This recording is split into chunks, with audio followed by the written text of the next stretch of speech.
Très humain, très divin. Le chemin se trouve en nous-mêmes.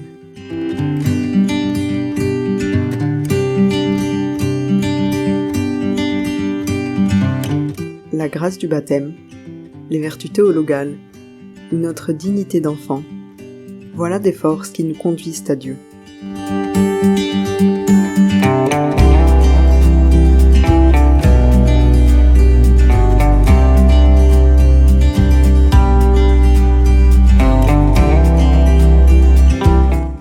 Une recherche incessante de Dieu.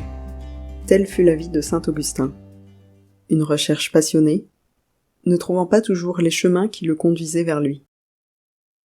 Dans ses années de jeunesse, il était fortement poussé par son intérêt pour les lettres et l'admiration suscitée chez les autres par ses talents rhétoriques. Quelquefois ses élans l'éloignaient plutôt de Dieu, et il a même embrassé des modes de pensée qui l'écartaient de la foi. Cependant, la recherche de la vérité et la lecture de la Sainte Écriture l'ont approché petit à petit du christianisme. Ayant peut-être présent à l'esprit ce processus, et après avoir fait la connaissance d'un bon nombre de philosophes, avec lesquels il partageait ses inquiétudes sans qu'il soit arrivé jusqu'au Christ, il a écrit qu'aussi nombreux et pertinents que soient les raisonnements, tout le monde ne trouve pas le chemin. Quelques philosophes, même profanes, ont vu en Dieu une vie éternelle et immuable, intelligible et intelligente, sage et principe de toute sagesse. En lui aussi, ils ont vu une vérité ferme, stable, invariable, et comprenant les idées et les formes de toutes les créatures. Malheureusement, ils ne l'ont vu que de loin. Le Christ est donc dans le sein de son Père, la vérité et la vie, et comme nous n'avions pas le moyen de nous réunir à cette vérité, lui, le Fils de Dieu, qui est éternellement avec son Père, la vérité et la vie, s'est fait homme pour devenir notre voie. Suis cette voie de son humanité, et tu arrives à la divinité. Il n'est peut-être pas difficile de comprendre que c'est Dieu que nous cherchons, lui qui nous attend au terme du voyage. Il en est de même de notre origine. Nous découvrons en nous un élan, et nous soupçonnons qu'il vient de lui. Cependant, comprendre aussi que Dieu est le chemin peut se révéler un peu plus compliqué.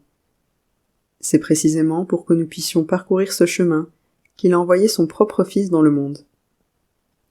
Lui, non seulement nous pouvons l'écouter, le regarder ou le toucher, mais aussi participer à sa vie.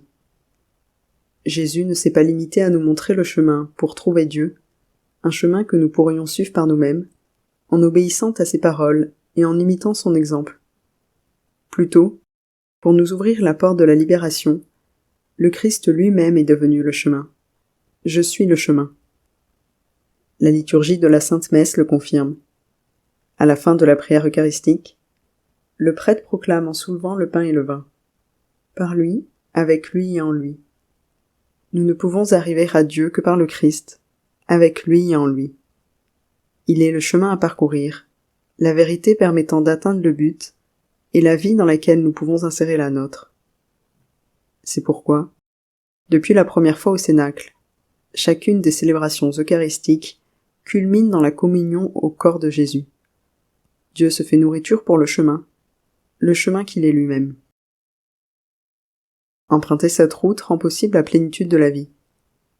La foi naît de la rencontre avec le Dieu vivant qui nous appelle.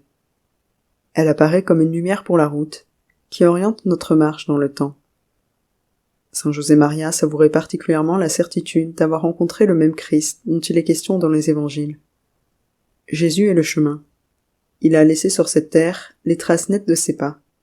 Comme j'aime à le rappeler, Jésus-Christ, tel qu'il fut hier pour les apôtres et ceux qui le cherchaient, vit aujourd'hui pour nous. 3 faisceaux de lumière. Le 4e évangile dit à propos de Jean le Baptiste qu'il est venu comme témoin, pour rendre témoignage à la lumière, afin que tous croient par lui. Cet homme n'était pas la lumière, mais il était là pour rendre témoignage à la lumière. Cette lumière, à laquelle Jean rendait témoignage, veut se manifester chez chaque baptisé. En effet, si le Christ est lumière née de la lumière, comme nous le proclamons dans une des versions du Credo, il est possible de dire aussi que les chrétiens qui le reçoivent et croient en son nom sont lumière née de cette lumière. C'est pourquoi lorsque nous demandons à Dieu la lumière pour voir, nous demandons par la même occasion d'être nous-mêmes, comme Jean le Baptiste, des témoins de la lumière dans le monde. Le coup d'éclair qui nous a permis de nous mettre en marche ne nous suffit pas. Les lueurs qui, braquées sur le fond de la vie, nous permettent de nous orienter non plus. Nous avons besoin d'une lumière qui nous accompagne au-dedans de nous-mêmes. Nous avons besoin d'une force qui fasse grandir la nôtre. C'est l'action des vertus théologales dans notre âme. La foi, l'espérance et la charité, tels 3 faisceaux de lumière, les 3 couleurs primaires de la vie de Dieu en nous. Ces 3 vertus, en effet, adaptent les facultés de l'homme à la participation de la nature divine. Avec elles, notre Seigneur nous a fait siens, nous divinise.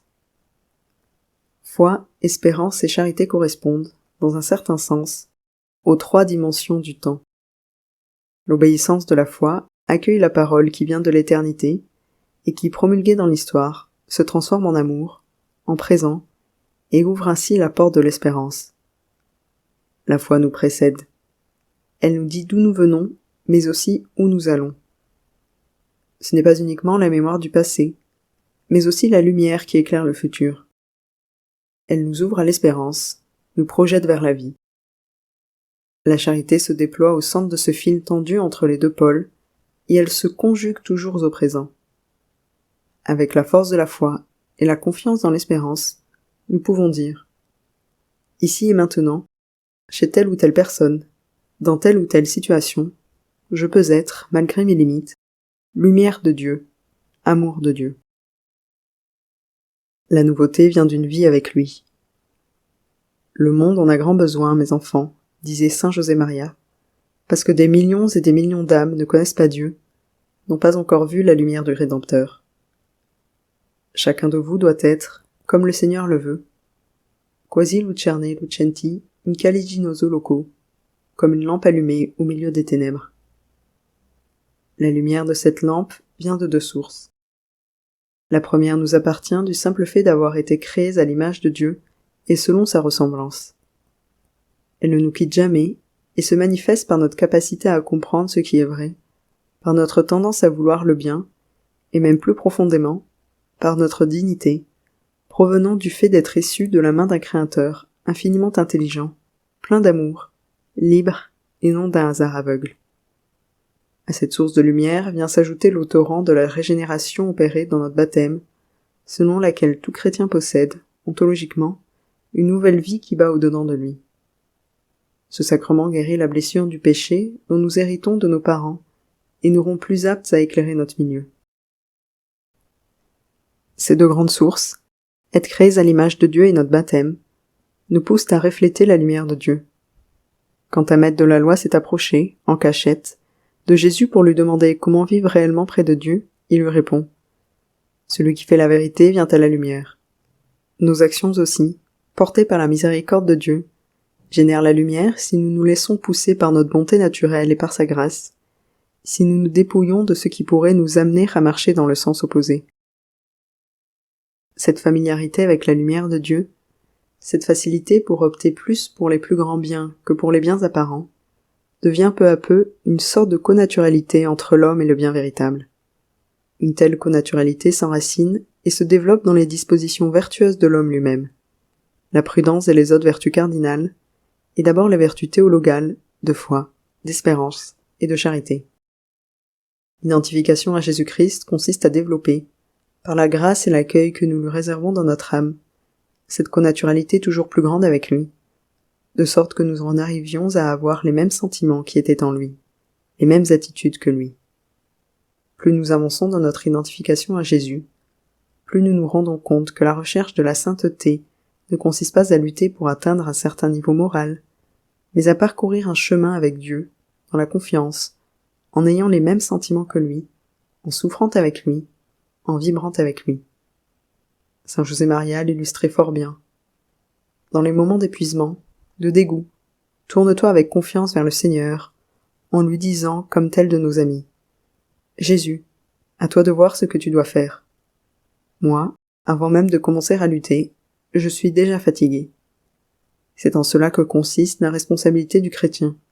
à répondre avec lui. Jésus, me voici. Avec toi, à toi de voir ce que tu dois faire. Ainsi comprise, la vie chrétienne ne consiste pas à adhérer à un système d'idées, mais à mettre sa confiance en quelqu'un, le Christ. Beaucoup d'hommes et de femmes l'ont fait tout au long de l'histoire. De nos jours, nous ne possédons pas d'autres messages ni d'autres moyens. Comme eux, notre tâche est d'éclairer le monde du dedans, comme les écrits des premiers siècles l'affirmaient graphiquement. En un mot, ce que l'âme est dans le corps, les chrétiens le sont dans le monde. Le poste que Dieu leur a fixé est si beau qu'il ne leur est pas permis de le déserter. Être l'âme du monde, tel est notre chemin, un chemin que nous avons au-dedans de nous-mêmes. C'est Jésus-Christ qui veut que nous soyons, comme il l'a été, très humains et très divins.